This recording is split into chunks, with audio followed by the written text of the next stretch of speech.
John chapter 6, verse 1 to 13.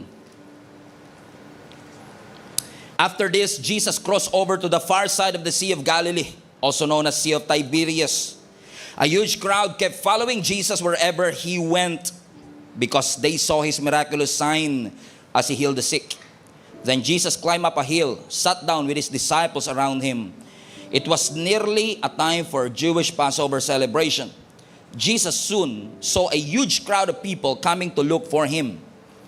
Turning to Philip, he asked, where can we buy bread to feed all of these people? He was testing Philip, for he already knew what he was going to do. Philip replied, even if we work for months, we would not have enough money to feed all of them. Then Andrew, Simon Peter's brother, spoke up. There's a young boy here with 5 barley loaves and 2 fish. May 5 pandesal at 2 ligo sardines. But what good is that with this huge crowd? Tell everyone to sit down, Jesus said. So they all sat down on the grassy slopes, and the men alone numbered 5,000.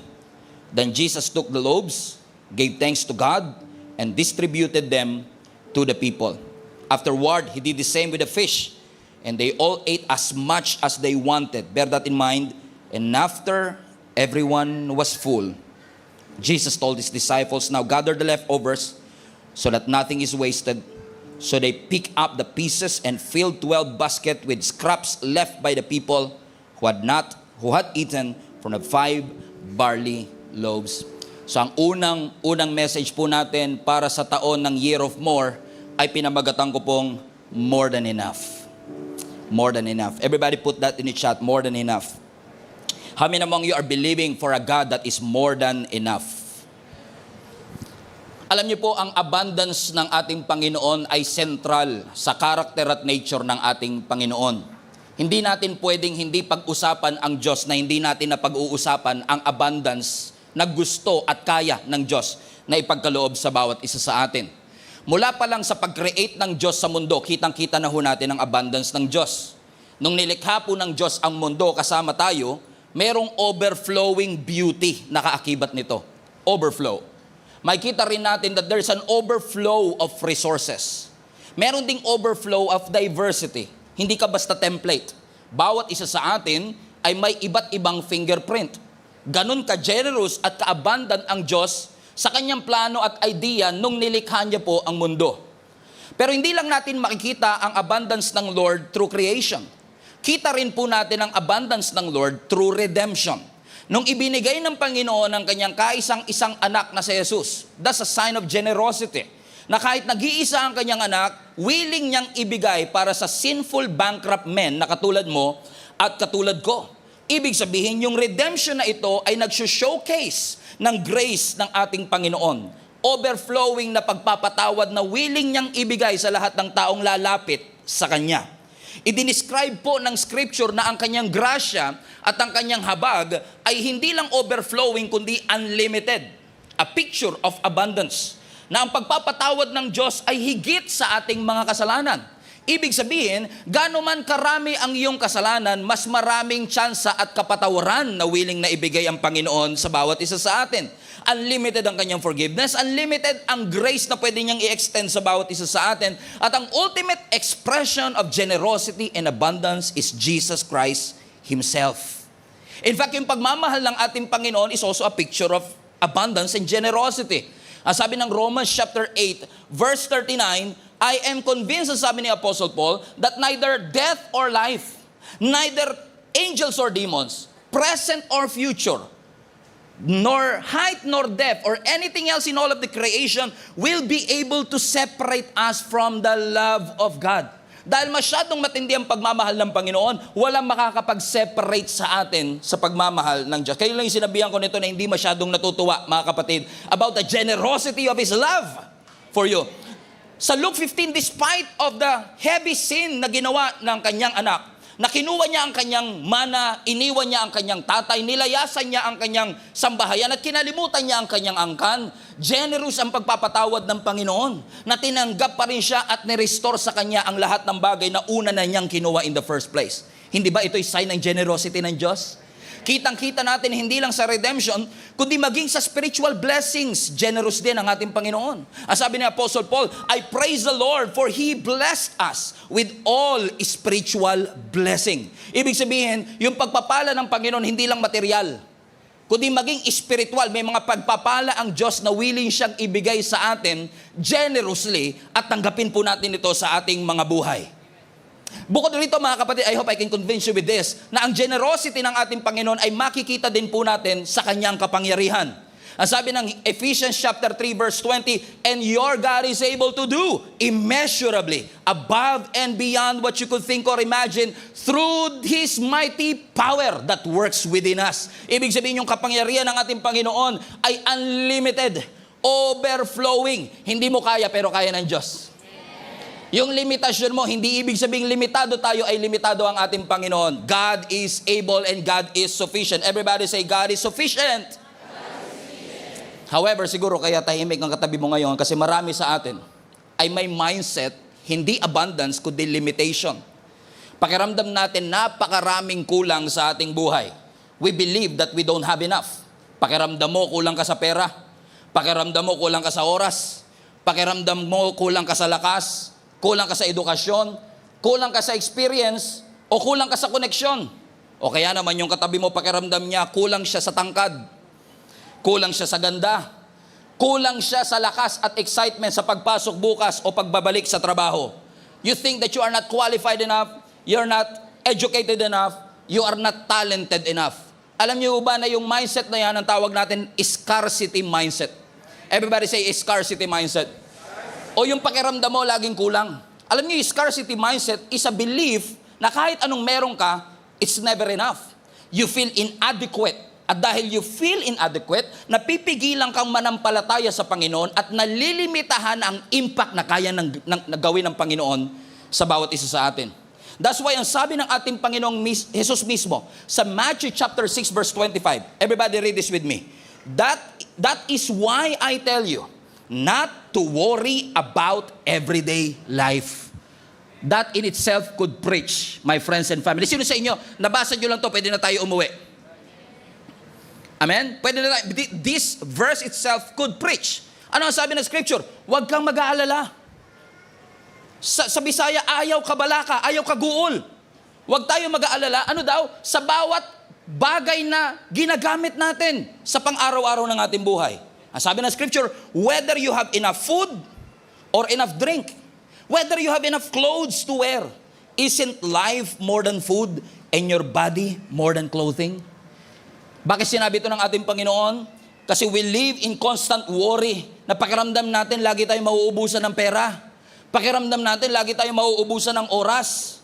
Pakiramdam natin limitado lagi kasi limitado yung ating pananampalataya sa Diyos na may kakayanan na mag-supply na lahat ng ating pangangailangan. Sana one time na makakonek ako sa inyo. That even in your weakness, God's power is sufficient. As sabi ng 2 Corinthians chapter 12 verse 9, my grace, the grace of God, is all you need. Because the power that my power, sabi ng ating Panginoon, my power works best in weakness. Ibig sabihin, the more weak you think you are, or the more weak you are, mas nag-ooperate yung kagalingan ng Diyos. Mas nag-ooperate yung kapangyarihan ng ating Panginoon. So because of that, I am glad to boast about my weaknesses so that the power of Christ can work through me. Ibig sabihin, ini-encourage tayo ng ating Panginoon. When you have the Lord, you have enough. Ang scarcity mindset kasi, ang lagi niyang iniisip at lagi siya nakafocus, ano kulang sa akin? Kulang ba ako? Kapalit-palit ba ako? Pangit ba ako? Scarcity mindset. Ang lagi mo iniisip kung anong kulang sa'yo. Pero iniimbitahan tayo ng Panginoon ngayong taong ito na magkaroon tayo ng abundance mindset. Ano ang abundance mindset? Ito yung klase ng mindset na nagtitiwala tayo lagi sa provision ng ating Panginoon. Naalala niyo po, ang sabi ng scripture sa Psalms 23 verse 1, the Lord is my shepherd, I shall not want. Sa ibang translation, the Lord is my shepherd, I lack nothing. Dahil ang Diyos ang aking pastol, hindi ako pagkukulangin ng Diyos. Ibig sabihin, the moment na siya ang naging shepherd at ikaw ang naging sheep, nga lang kasi may mga sheep o tupa na may tupak. So may mga tupang may tupak, na ang gusto nilang sundin, yung gusto nilang gawin. Kaya kahit sabihin ng Panginoon na kumanan, kumakaliwa, pag sinabi ng Lord na huminto, umaandar. Tupak, tawag doon. Tignan mo nga katabi mo, may tupak ba? O asawa mo yung tinignan mo. Delikado yan. May tupak eh. Ang sabi ng scripture, the Lord is my shepherd. Ibig sabihin, kung siya ang pastol, ikaw ang sheep. Kung siya ang shepherd, ikaw ang tupa. At ang tupa nakikinig sa boses ng shepherd. Kapag si Lord ang iyong shepherd at ikaw ang naging tupa, once na sinunod mo yung kanyang ways and guidelines, ang pangako ng Diyos, hindi ka pagkukulangin ng Panginoon. And listen to me, pag sinabi natin you lack nothing, hindi ibig sabihin absent ang challenge. Nandun pa rin yung challenge. Nandun pa rin yung parang pagsubok, pero hindi ka pagkukulangin ng ating Panginoon. Bakit tayo confident dito? Kasi pag binasa niyo ang Bible, makikita niyo na may pattern ang Panginoon na mag-supply. May pattern ang Diyos na sumagot sa panalangin. May pattern ang Diyos na i-meet ang lahat ng ating mga pangangailangan. Kahit pa pakiramdam mo, walang-wala ka talaga. O pakiramdam mo, what you have is not enough. That even though, pakiramdam mo not enough, isagad na natin, wala ka talaga. I still believe in the blessing of nothing. Alam niyo yung blessing of nothing? Blessing of nothing is believing that God can work through your nothingness. Because only God can speak life to a dead person. Only God can speak something out of nothing. Our creation is the best example of that. Nung sinabi ng Panginoon, let there be light, wala pang battery, wala pang fuse, wala pang kuryente. Pero kahit walang fuse, walang battery, walang kuryente, sabi ng Lord, let there be light. Hindi sinabi ng mga ilaw, teka lang, wala pong baterya, wala pong saksakan, walang electricity. Lahat yun nag-submit sa word ng Panginoon because every time the Lord speaks, it becomes a law. At nung nagsalita ang Panginoon, kahit pa yung sinasabi ng natural, hindi kaya, pero dahil sinabi ng Panginoon, nakakayanan. Palapakan natin ang ating Panginoon. So, ibig sabihin, even though you don't have enough, God can do a whole lot from nothing as long as you put it in the hands of God. Pero minsan, meron naman tayong, you have something, but it's just enough. Okay, yung una, not enough. Pangalawa naman, just enough. Kumbaga parang, pag nabawasan to ng 5 piso, mapuputulan na ako ng kuryente. Hindi na ako makakakain. So parang saktong-sakto lang. You live paycheck to paycheck. So yung not enough, lack, kulang. Ang just enough, sufficient. Saktong-sakto lang talaga sa pangangailangan. Pero I believe with all my heart na ang Diyos natin is not just a God of not enough. He is not just a God of just enough. He is a God of more than enough. How many among you believe that your God is a God of more than enough? Come on, somebody, palapakan natin ang ating Panginoon. This is where the text brought us, sa John chapter 6, kung saan ang ating Panginoon pinerform niya ang isa sa pinakamatinding milagro na ginawa niya. Pinakain niya ang 5,000 men or approximately 12,000 to 15,000 people gamit lamang po ang 5 malunggay pandesal at 2 ligo sardines. Gamit ang 5 tinapay at 2 isda, pinakain ng Lord ang 15,000 people. And I've been reading this text for years. I've been preaching about this text for years. You know what, I was reading this the other day. God just reminded me that this miracle, unlike the other miracle, itong miracle na to is not a product of an emergency situation. Hindi ito life and death situation. Nobody is sick. Nobody is dying. They are just hungry. Gutom lang sila. Dahil buong araw silang nakinig kay Jesus. And kung tutuusin, it doesn't need a miracle. Umuwi lang sila, makakakain naman sila eh. Hindi katulad ni blind Bartimaeus, bulag siya since birth. Yun, kailangan ng miracle. Hindi katulad nung pilay, na pilay for 32 years. Lame beggar. Naalala niyo yung story na yun? Ayun, he's been sick for decades. Of course, he need a miracle. Hindi ang katulad ng babae na dinudugo for 12 years. She's been hemorrhaging for 12 years. Of course, she needs a miracle. But this one, feeding the 5,000, is not a life and death situation. Umuwi na lang kayo, kakain din naman kayo eh. Pero itong feeding of 5,000 ay nagpapaalala po sa bawat isa sa atin kung paano ang Diyos mag-provide, hindi lang ng just enough, kundi mag-provide ang Diyos ng more than enough. Kasi we all know the story. Out of 5 loaves o 5 na tinapay at 2 isda, napakain ng Lord ang 15,000 people. Palapakan natin ang Panginoon. Ano, na-remind ako kasi sa Old Testament, meron ding story kung saan ang mga same Jewish people is actually asking God for bread. Naalala nyo? Yung mga Israelites, nung sila'y nasa wilderness, humihingi din po sila ng tinapay sa ating Panginoon kasi nagutom sila nung sila'y naglalakad na sa journey all the way to the promised land. You still remember the story? After 400 years of slavery, finally, pinalaya sila ng ating Panginoong Yesus, pero hindi sila dumiretso sa lupang pangako, naglakad sila at nagbiyahe sila, saan? Sa disyerto, sa wilderness. At nung nagutom sila, nagreklamo sila. Iba kasi talaga ang nadudulot ng hungry. Yung mga hungry, nagiging angry. Yung mga gutom, nagbabagong anyo. O parang nasasaniban, no? Kapag nagugutom tayo, nag-ibang anyo. Kaya nung nagsimulang magutom ang mga Israelites doon sa wilderness, abay, nagalit sila. Ang sabi nila kay Moises, dinala mo ba kami dito sa disyerto para patayin? Doon kami sa disyerto, nakakakain kami ng isda. Nakakain kami ng kukumber, nakakain kami ng sibuyas at ng bawang. Sibuyas, bawang, nagigisa yata sila doon. Okay? Pero dinala mo kami ngayon dito sa disyerto at wala kaming makain. At alam nyo, dahil sa kagandahang loob ng Diyos, nag-provide ang Diyos ng pagkain sa kanila. Anong pagkain yon? Mana. M-A-N-N-A. Kapag translate mo, what is it? Kasi nothing on earth resembled it. Pero yon ang nagpakain sa kanila. Coco Crunch for 40 years. For 14,610 days, sinuplayan sila ng Panginoon araw-araw. Because God is good. Amen? And allow me to emphasize this to you, because this is a huge, huge miracle. You know why?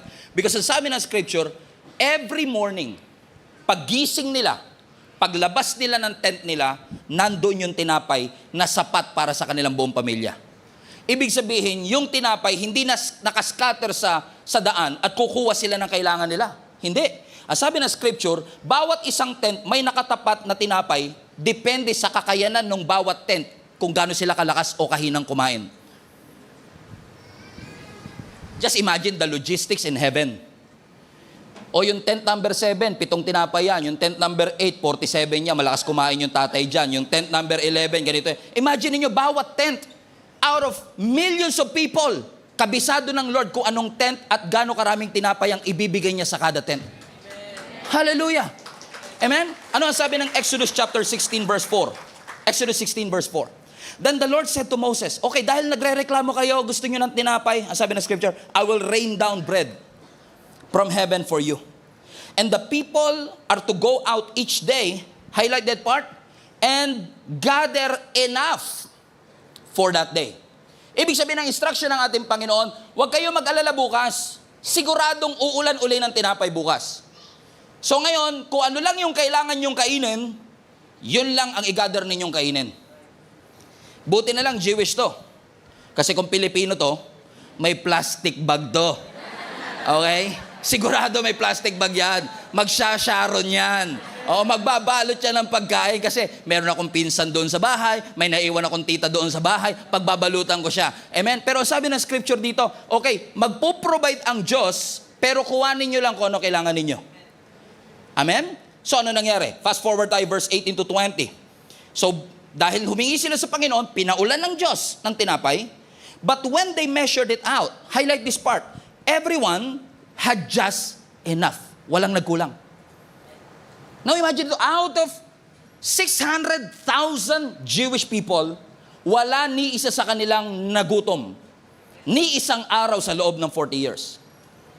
Ang sabi ng Scripture, everyone had just enough, and those who gathered a lot had nothing left over. Yung maraming kinuha, hindi nagkulang. Pero yung nag-gather ng konti, hindi pa rin pinagkulang. Everybody read this. Each family had just what it needed. Kung ano yung saktong pangangailangan, yun ang pinagkaloob ng Panginoon. Alam niyo, milagro yan. Imagine ito, kung ang bill mo ng kuryente, 1,916 pesos. Tapos may biglang nagbigay sa'yo ng 1,916 pesos. Yun talaga sigurado si Lord nagpadala nun. Ama? Kasi pag ang nagpadala, halimbawa, kailangan mo 1,916 pesos pambayad ng iyong kuryente, tapos may nagbigay sa'yo ng 2,000, iisipin mo, nagkataon lang. Pero kapag 1,916 ang pangangailangan mo, at 1,916 ang natanggap mo, alam mo, Diyos kumausap doon.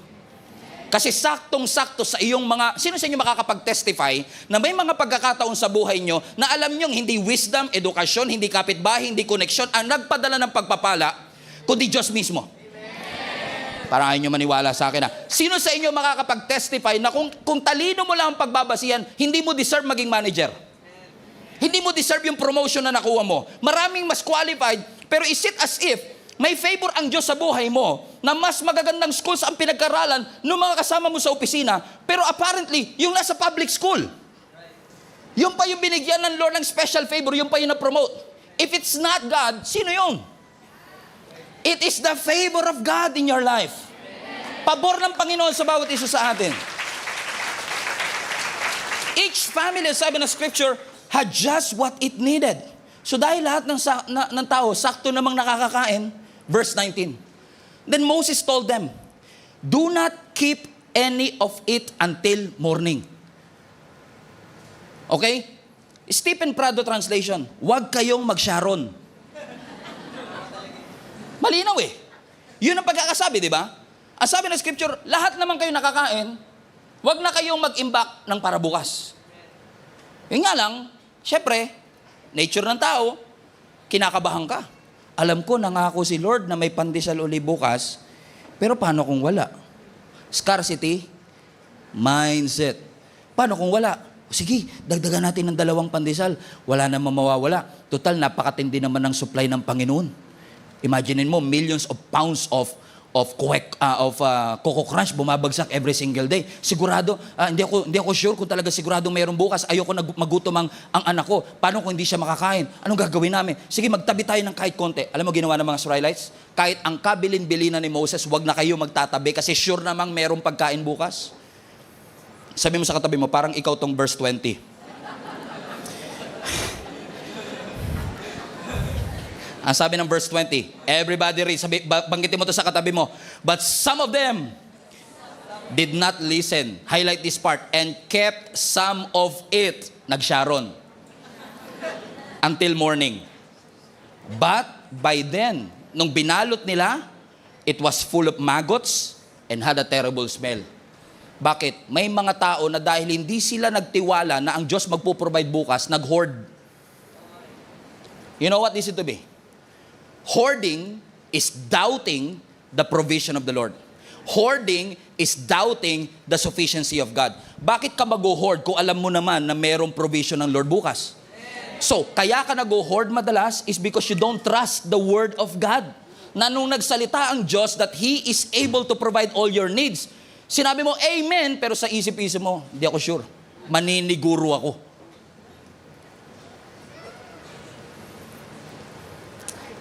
Alam niyo, natatawa lang kayo. Natatawa lang ako. Pero aminin ko sa inyo yung totoo, ganyan din ako. Alam niyo ba na bago ako magpastor noong 2013, 2 years ako nag-ipon. Kasi alam ko na mahirap maging pastor at pakiramdam ko walang future ang maging pastor kasi tatay ko mismo pastor. Ayokong matulad sa kanya o matulad yung hirap na pinagdaanan niya, yung mapagdaanan ko. Kaya ginawa ko, bago ko umuo sa Panginoon, sa mga hindi po nakakalam, 3 years kong tinakbuhan ang pagtawag ng Diyos. 2013 ako naging pastor, pero 2010 pa lang, alam ko na tinatawag ako ng Lord magpastor. Pero tinatakbuhan ko kasi meron akong pangarap sa buhay. At pakiramdam ko, pag nagpastor ako, hindi matutupad yung pangarap ko na yon. So para maging sigurista o sigurado, nag-ipon ako for 3 years. Para sabi ko, kung magpastor man ako, at least meron akong ipon, pag kinapos, meron akong mahuhugot. Hoarding. So nag-hoard ako ngayon. Nagpastor ako ng 2013. Nung naging pastor ako, eto na, watch out. Nung naging pastor ako ng church, ang sabi ng Lord sa akin, lahat ng savings mo, i-donate mo sa church.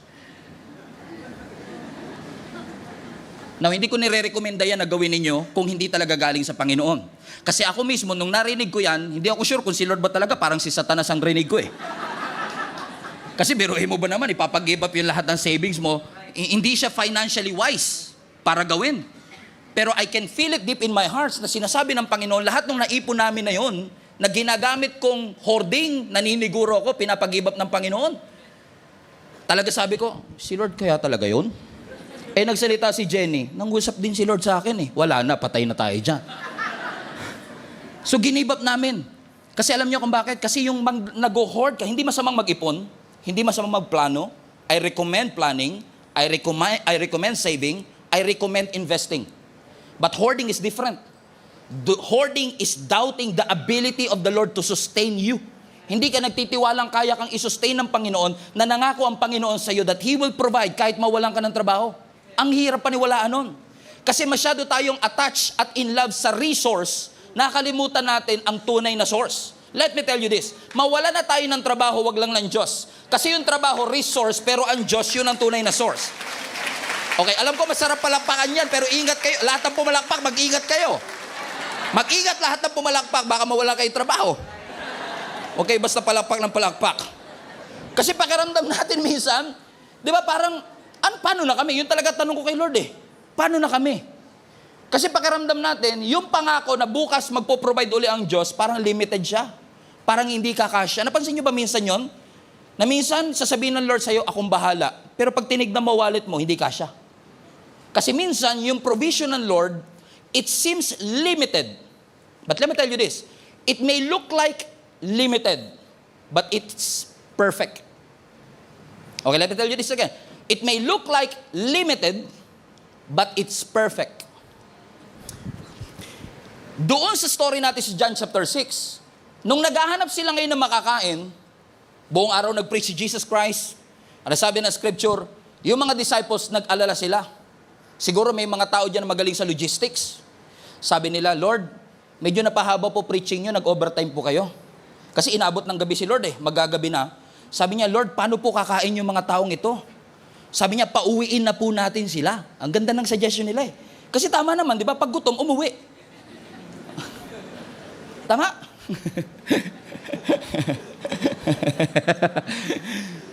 So, alam mo ginawa ng Lord? Sabi na, pauwiin na natin sila. Alam mo, sabi ng ating Panginoong Hesus, hindi. Huwag niyo silang pauwiin ng gutom. Pakainin niyo sila. Ha? So, ginawa nila. Naghanap sila ngayon ng pagkain. May nakita sila ngayong bata. May dalang 5 pandesal tsaka 2 ligo sardines. Now, sa pagkakakilala ko sa bata, hindi niya basta-basta bibigay yung baon niya. So, paano napunta kay Peter yon?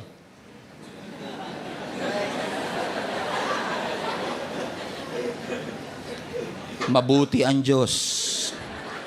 Kapag binigay mo ang konti mo sa Diyos na sapat, mamultiply na ang Diyos. Sabi ng bata, ano sinasabi mo?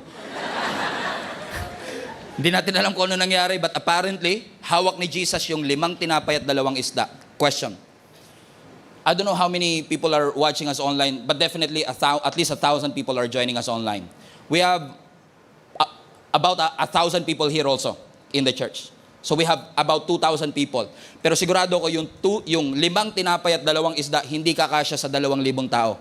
Pag nagsimula ako dito sa 7 to, ubos na yan Dito pa lang sa 7 to, sigurado ko ubos na yan.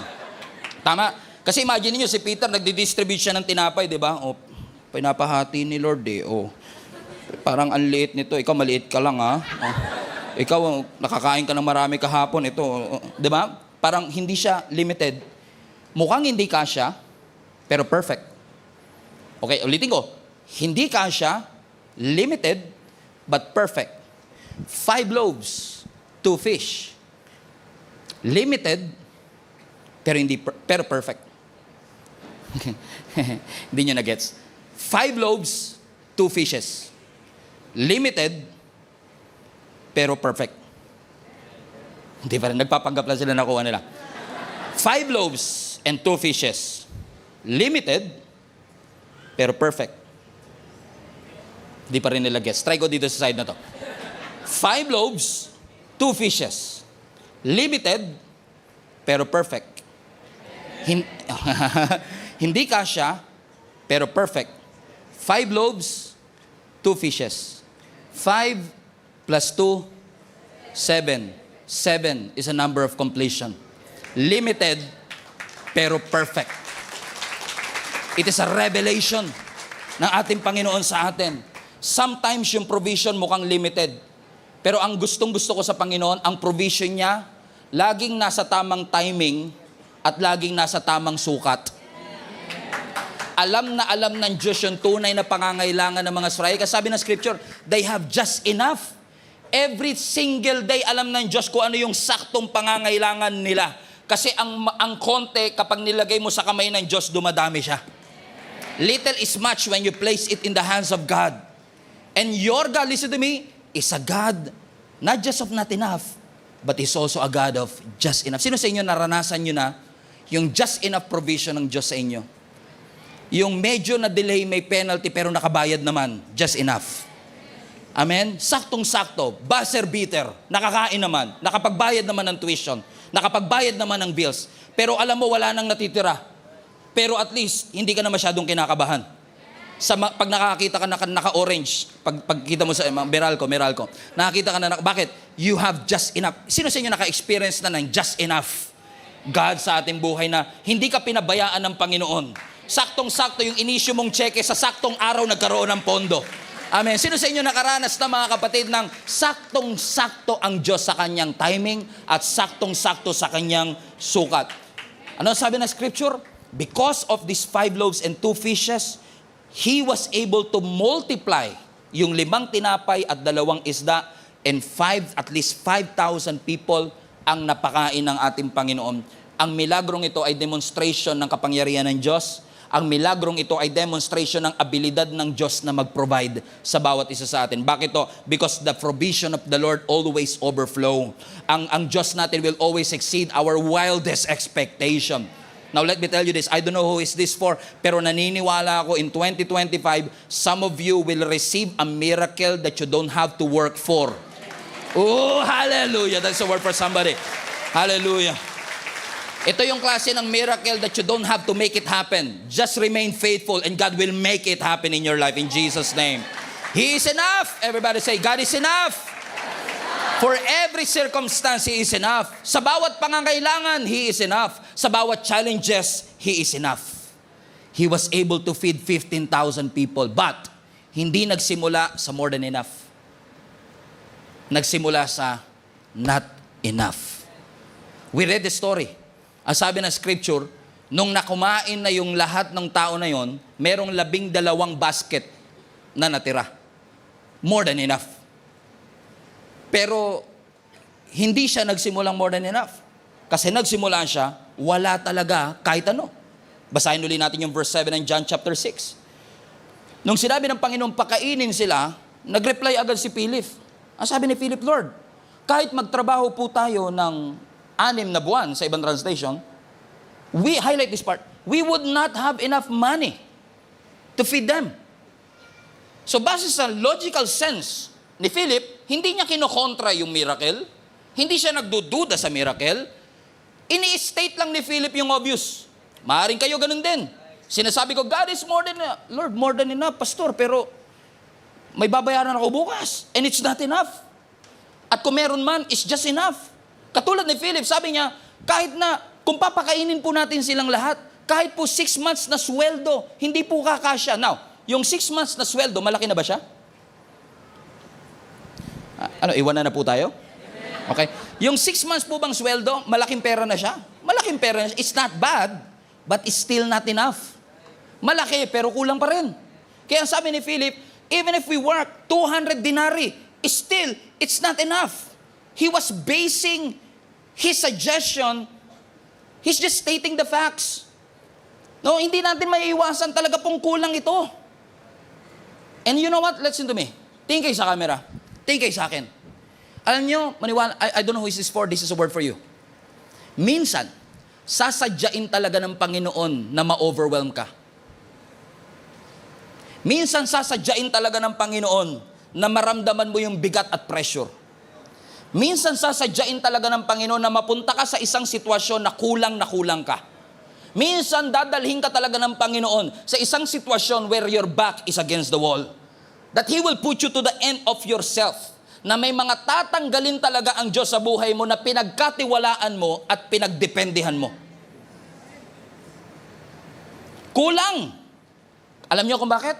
Gusto ng Diyos ma-realize mo na si Stephen Prado limited. Gusto ng Diyos ma-realize mo na hindi ka infinite. Finite ka. Limited ka. And no matter how much you try, no matter how hard you work, it will not be enough without the grace of God.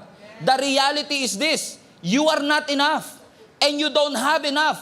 Alam ko may passion ka, pero alam mo walang bunga. Ilang taon mo nang pinagsisikapan yung business na yun, wala pa rin resulta hanggang ngayon. Mahal na mahal mo yung ginagawa mo, but you don't have enough budget. And sometimes God will allow you to be placed in a situation na kulang ka. Binigay mo na lahat para sa mga anak mo. Nag-sacrifice ka at nag-compromise ka para sagipin ang inyong marriage. Binuhos mo ng buong-buo ang sarili mo para sa karir na yan. Nag-invest ka ng matindi dyan sa trabaho na yan. Hindi mo na nga alam pinagagagawa mo minsan, pati guardian angel mo napapagod nakakahabol sa'yo. Sa tindi ng mga ginagawa mo out of desperation, nagpakamangmang ka sa pag-ibig, nagpapakamatay ka sa ministry, nagpapakamatay ka sa boss mo na hindi naman namatay para sa'yo, and you are trying to be everything to everybody. You're not supposed to be everything to everybody. Ba't mo hinahayaan na maging super? Tatakbo ka bang kandidato sa National Heroes Day? At nagpapakabayani kang saluhin lahat, kargahin lahat, dalhin lahat? We are not called to be everything to everybody. Aminin mo ang totoo. You are trying to give them yourself. But your calling is to give them Jesus. Your calling is not to give your whole self to them kasi in your own limited ka. Not enough ka. Bakit mo kailangan suluhin? Bakit mo kailangan kargahin? Hayaan mong kargahin ng Diyos. Lahat kayo kargahin ng Panginoon at iasa mo sa Panginoon yung bagay na alam mong hindi mo kaya. Mamamatay ka na lang dyan. Masyado ba real talk? Amen? You don't have to be everything to everybody. Yung deficiency na nararanasan mo, hindi aksidente. Yung kakulangan na nararanasan mo, sinadya ng Panginoon yan para ma-realize mo kahit anong hirap mo, hindi mo kaya. Para makilala mo yung tunay na sapat. Yung tunay na Diyos na kayang magbit-bit sa'yo patungo dun sa breakthrough at miracle na talagang pinapangarap at hinahangad mo. Bakit? Kung kulang ka man ngayon, hindi kakulangan ang destiny ng isang Kristiyano. Abundance ang destiny natin. Now, I know, some of you will say, Pastor, si Pastor Sipo na nagpipreach naman ng prosperity gospel. Now again, I don't believe in prosperity gospel because prosperity is not the gospel. The gospel is this. Jesus came, He died, buried, and rose again from the dead. That's the gospel. Prosperity is not the gospel, but prosperity is part of the gospel. Do you really think na si Jesus Christ bababa dito sa mundo, mamamatay, ibibigay ang kanyang buhay, at hindi niya isasama yung abundance sa benefit ng kanyang pagkamatay? Come on now. I believe that God came here to give us an abundant life. Not through your efforts, not through your wisdom, not through your education.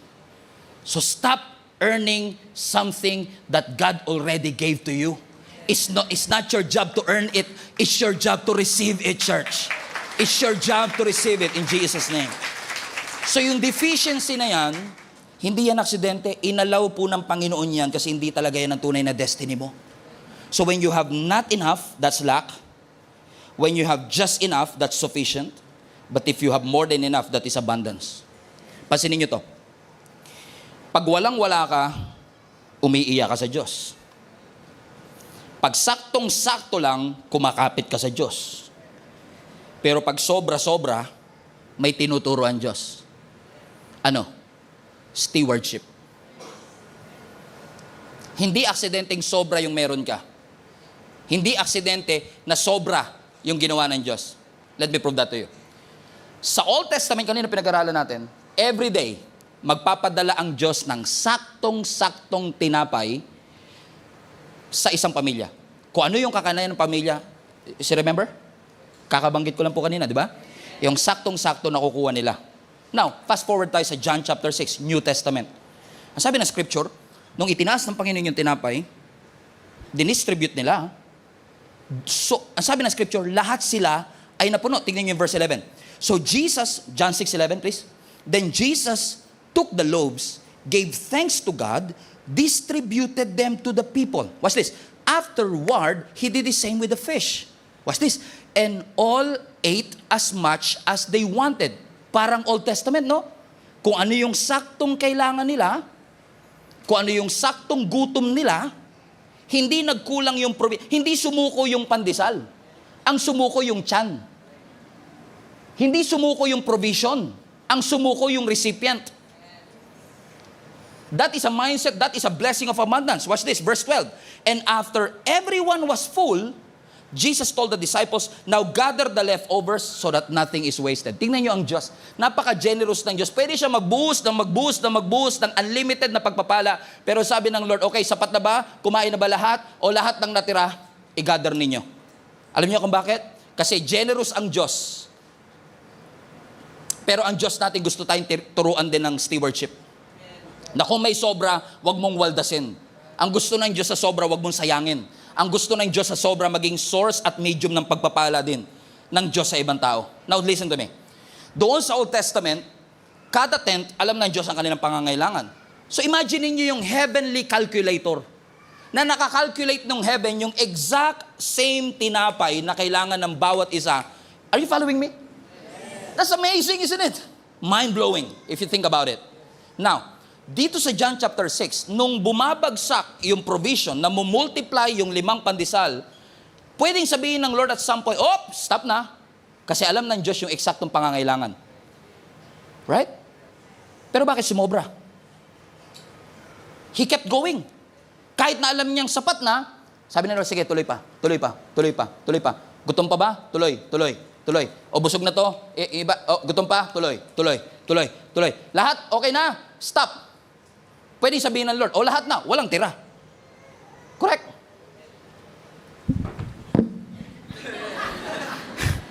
Correct?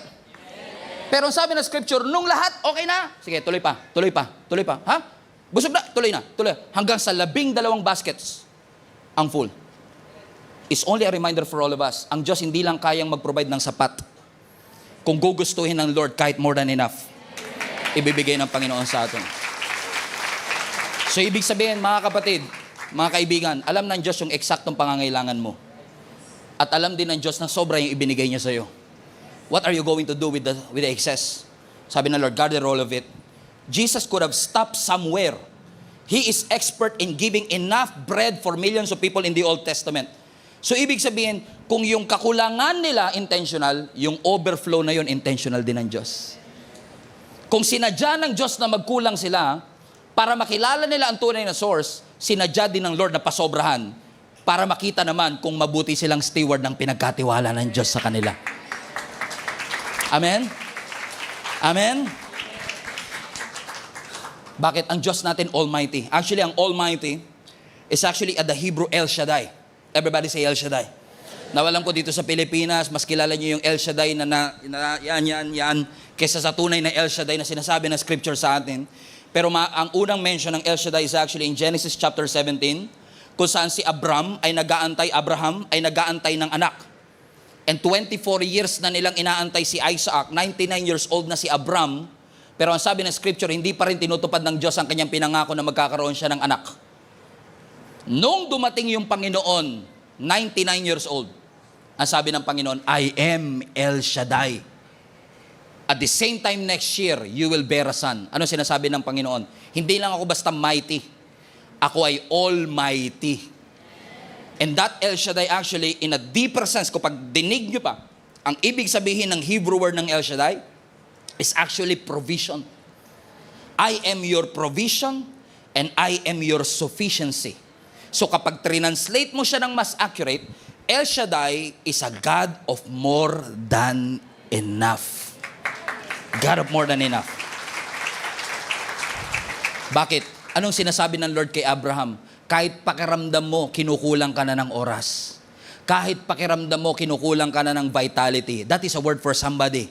Kahit pakiramdam mo, nawawala ka na sa kalendaryo o bingo card. God knows exactly the exact blessing and the exact provision that He wants to give to you.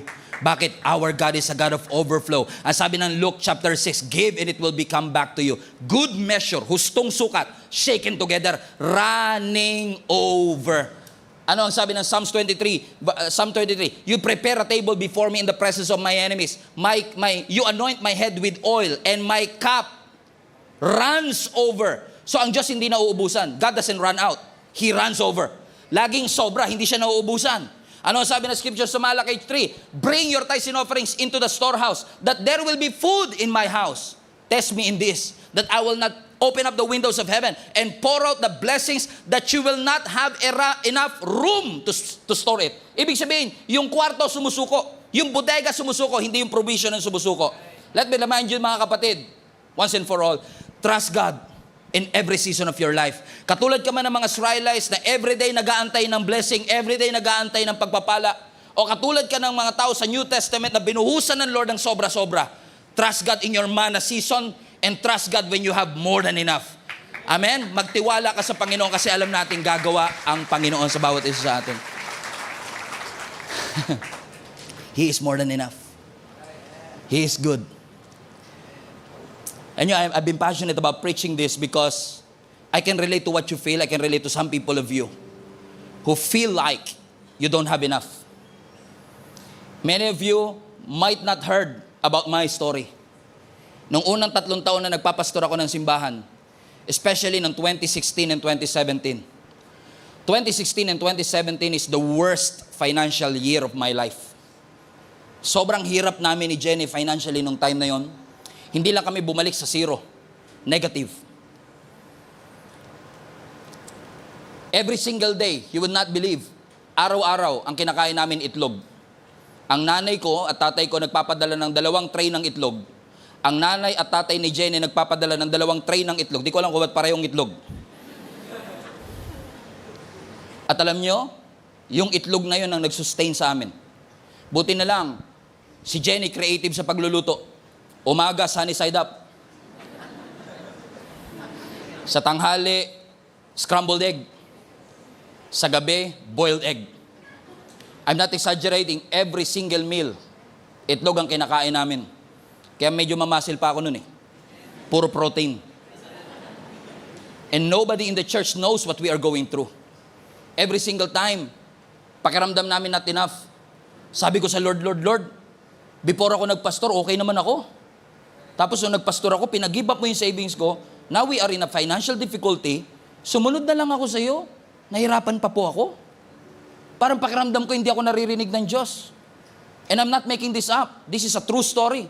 Na may mga time na napapanood niyo ako sa YouTube, na may mga panahon noon, maliit pa yung simbahan natin, na nagpipreach ako, 20 pesos lang laman ng bulsa ko. Hindi naman nalata pag nasa YouTube eh. Na 20 pesos lang laman ng bulsa ko. Magpipreach ka ng 2 service, unang service, focus ka pa, hindi ka pa distracted.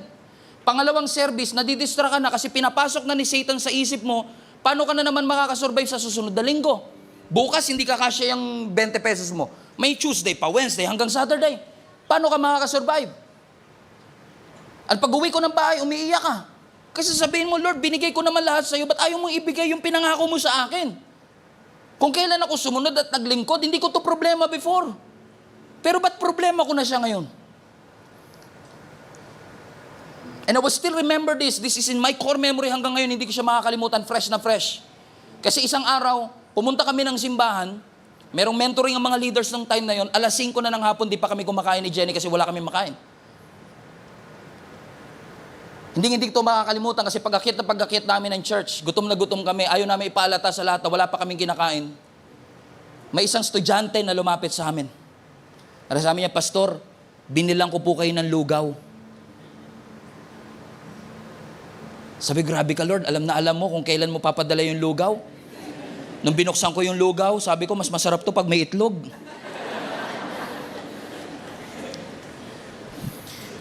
Yun yung una't huli siguro, na hindi ko makakalimutan na habang kumakain, imagine niyo to, kumakain lang kami ng lugaw, umiiyak kami ni Jenny pareho. Kasi hindi ko ma-realize, hindi ko maintindihan kung bakit, Lord, sumunod lang ako sa iyo. Bakit parang kinakain ka? Parang pagkain ng may sakit to, Lord. Mas masarap to kung may itlog. And habang kumakain kami nung lugaw, naiiyak kami pareho, nakakatawanan kami pareho because paano tayo napunta sa sitwasyon na ganito? Sumunod lang naman tayo sa ating Panginoon. Bakit kailangan akong dumaan sa not enough? Hindi nga to just enough eh. Kasi yung basic need ng makakain ka ng at least 3 beses or at least 2 beses sa isang araw, na hindi namin kayang i-provide. But you know what? dito rin namin napatunayan that our God is a God of more than enough. Alam mo, sabi ko nga sa Panginoon, Lord, maraming salamat, pinaranas mo yung itlog moments ng aking buhay. Kasi kung hindi mo pinaranas yung itlog moments ng aking buhay, hindi ako makaka-relate sa mga member ng simbahan namin na ni itlog wala sila. Hindi ako makaka-relate sa kanilang sitwasyon. Kasi kung sinasabi nyo, Pastor, buti ka pa nga, may itlog. Let me go back and rewind. 15 years ago. Batang-bata pa kami. 15 years before that, batang-bata pa kami. I remember that day, wala kaming, si Tatay Larry, nagpapastor na siya ng church. Wala namang allowance ang pastor, kaya nga ayoko maging pastor kasi pakiramdam ko ang pastor walang future.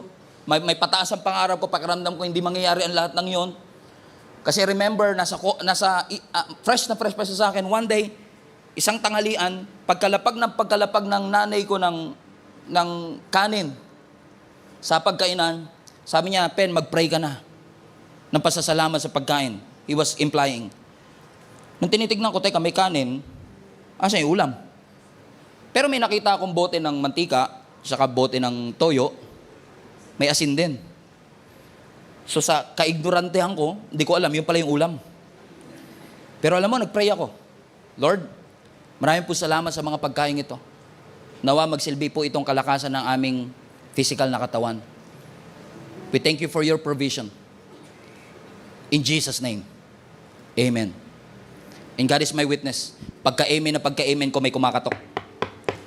Pastor! Hindi pa ako pastor nun. He was saying, si Papa, Tatay Larry, wala siya. Ako nagbukas ng pintuan. Pagbukas ko ng pintuan, nang tumambad sa mukha ko, 2 plastic bag ng tilapia. Ano sabi niya? Sabi niya, nag-fishing po ako. Wala naman pong kakain nito sa amin. Sa inyo na lang po. From not enough. Ang pinagpe-pray lang namin pagkain sa tanghalian. Yung nilagay ng Lord sa mukha ko, pagkain ng pang 3 araw. Not enough to more than enough. And I don't know who is this for, pero ipinapangako ng Panginoon sa iyo, if you will remain faithful in Him, He wants to show to you that He is a God of more than enough. More than enough. So allow me to pray, to read this before I pray in Philippians chapter 4 verse 10. Labis ako nagagalak sa Panginoon. Basahin nyo, kahit nasa silence lang, kahit tahimik lang, basahin nyo sa mata ninyo. Labis ako nagagalak sa Panginoon. Sabi na Apostle Paul. Sapagkat pagkaraan ng mahabang panahon, minsan pang ipinamalas ninyo ang inyong pagmamalasakit sa akin. Alam kong hindi nyo nalilimutan. Wala nga lamang kayong pagkakataong ipamalas ito. Nasabi ito dahil sa kayo'y pinaghahanapan ko ng tulong, natutunan kong masiyahan, maging anuman ang aking kalagayan.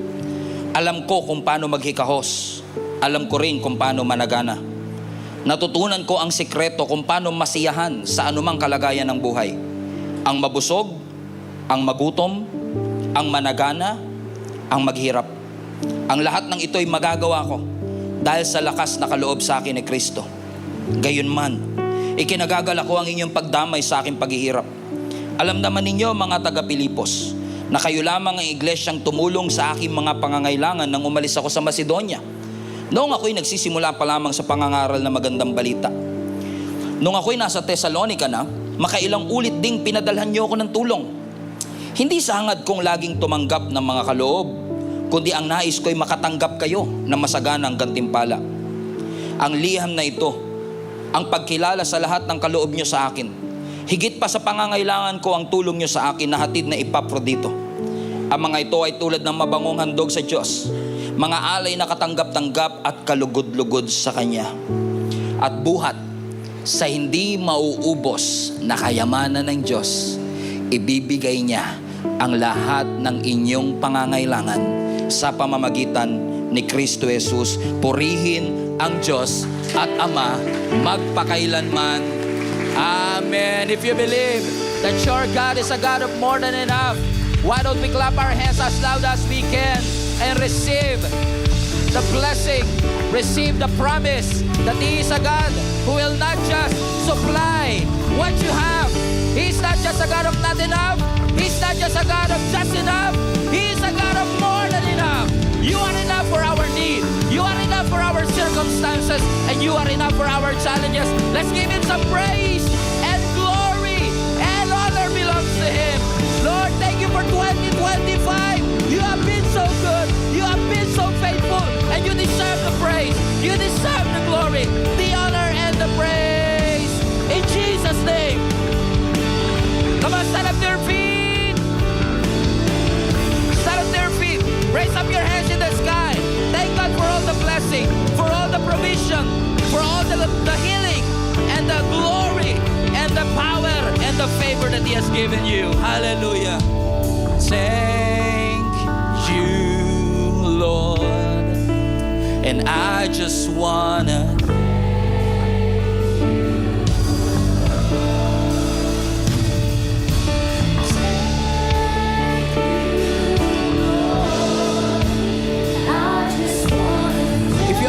for God and for His nature and character that He going to provide. Thank the Lord right now. Thank you, Lord. I just wanna thank you, Lord. Thank you, Lord. Thank you, Lord. Thank you, Lord. I just wanna thank With a grateful heart.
Palapakan natin ang Panginoon. If you're grateful, pasasalamat sa Diyos. Pwede ba ang iyakapin ni Hay pabang iyong katabi? Sabi mo sa Kanya, hindi ka nakakalimutan ng Diyos. Hindi nakakalimutan ng Diyos sa Kanya mga pangako sa iyo. Hindi siya nakakalimot. He knows what you're going through. Hustong takal. Sa tamang panahon, He's gonna give it in Jesus' name. Napagpala ba kayo ng Panginoon, mga kapatid? Everybody put that in the chat. Thank you, Lord. Everybody shout, thank you, Jesus. Thank you, Jesus. Thank you, Lord. Hallelujah. Hallelujah. Hello, Global Family. Thank you for watching. If this message have impacted your life, please consider subscribing. Let us know in the comments what God spoke to you today. Where are you streaming from? Or how can we pray for you? We pray in Jesus' name that we will continue to advance God's kingdom through the spreading of His word through this online platform that we have. If you want to support the ministry of Jesus is Alive community, I want to encourage you to support financially and give. Go to our website, gsmnb.com/give, for you to know all the ways that you can support this ministry. I hope to see you soon. God bless you.